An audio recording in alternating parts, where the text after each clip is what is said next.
Տիկին Մելոյան այսօր ուժեղ Հայաստանը դիմեց կենտրոնական ընտրական հանձնարարժողով, երեկ այդ մասին հայտարարեց Նարեկ Կարապետյանը, ինչ սպասելիքներ դուք ունեք կենտրոնական ընտրական հանձնարարժողովից։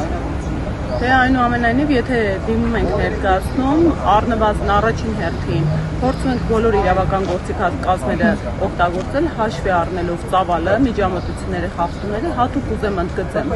որ խախտումները դրանք միայն քվեարկության օրվա ընթացքում արձանագրված խախտումները չեն։ Ընդհանուր առմամբ, մինչ ընտրական շրջանում միջամտությունները, քարոզչության ընթացքում միջամտությունները, դրանք ևս էական խախտումներ են, իսկ այս ընտրությունների ընթացքում ծավալային առումով, հատկապես օրինակ մեր քաղաքական ուժի նկատմամբ աննախադեպ էին։ Բնականաբար, եթե դիմում ենք հիմնավորումները հաշվի առնելով, պետք է մի փոքր գոնե հույս ունենանք, որ ընթացք կտրվի, բայց այնուամենայնիվ, ինչպես հայտարարել ենք, մենք բոլոր գործիքակազմերից օգտվելու ենք, որպեսզի ի վերջո, ընտրությունների ապօրինությունների հանգամանքը արձանագրվի։ Կենտրոնական ընտրական հանձնարարժողովի ներկայացրած թվերը համապատասխանում է ձեր վստահված անձանց ներկայացրած թվերին։ Դե մենք բազմաթիվ անհամընկնումներ, անճշտություններ ենք ունեցել, բայց այդ անհամընկնումներն ու անճշտությունները ընդհանրապես մի մասն են, այդ խնդիրների, որոնք մենք արձանագրել ենք, առավել շատ խնդիրները ու մտահոգիչ խնդիրները, օրինակ նույն տեխնիկական սարքերի աշխատանքի հետ կապված խնդիրներն են, այնուհետև վարչական ռեսուրսի միջամտությունը աննախադեպ, օրինակ կոնկրետ քաղաքացիական պայմանագրի թեկնածուների, վարչական ղեկավարների, համայնքապետարների, մարզպետարանների աշխատակիցների ներկայությունը ընտրատեղամասերում, ովքեր էական ազդեցություն են թողել ընտրողների վրա, շատ հատկապես գյուղական համայնքներում բնականաբար մարդիկ, ովքեր ունեին ընդդիմադիր հայացքներ, առնվազն խուսանավում են գնալ ընտրության տվյալ անձանց ճնշումներից խուսափելու նպատակով։ Բայց բոլոր ընտրատեղամասերում դուք ունեք վստահված անձ։ Այո, մենք բոլոր 2005 տեղամասերում ունեցել ենք վստահված անձ, այդ համակարգի հետ կապված լրջագույն խնդիր ենք ունեցել, որովհետև աննախադեպ կարծում եմ Հայաստանի Հանրապետության ընտրական իրավունքում եւ ընտրական գործընթացներում առաջի անգամ էր այս մասշտաբի վերահսկողական գործիքակազմ քաղաքական ուժի կողմից,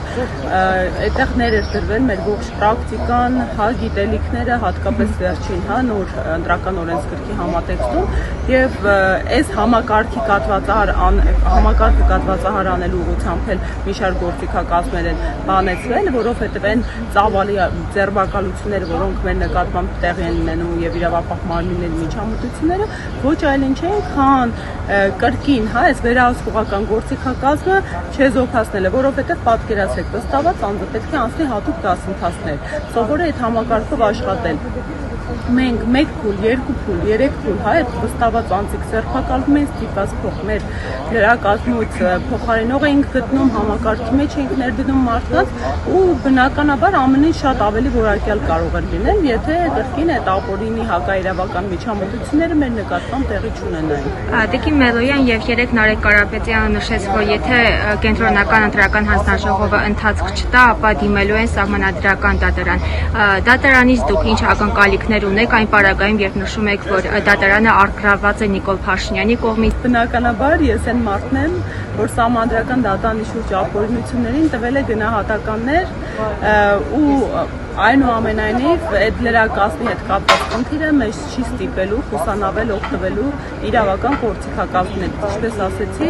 անկախ գնահատականներից, մեր մոտեցումներից, կարծիքներից, որոշակի կրկին իրավական գործիքակազմերով հնարավորինս նեյտրալիզացնելով նման խնդիրները փորձելու ենք դիմել իրավապահ մարմիններին եւ այդ թվում այս պայդրությամբ անկախ պետական մարմնի սահմանադրական դատարանին կենտրոնական ընտրական հանձնարարժողովին այնուհետև էլ սահմանադրական դատարանում։ Իսկ փողոցային պայքար սկսելու եք նման մտադրություն ունեք, թե չէ։ Այս պայդրությամբ, ինչպես տեսնում եք, իրավական գործիքակազմերով, իրավական ու տեխնիկական գործընթացների մեջ ենք, ինչքան էլ որ մեր պարագայում այդ իրավական բառը ճակերտավոր կարա լինի, անհամաչափ ճնշումներով պայմանավորված։ Այնուամենայնիվ մենք մեզ կաշկանդում ենք օրենքով եւ իրավունքով։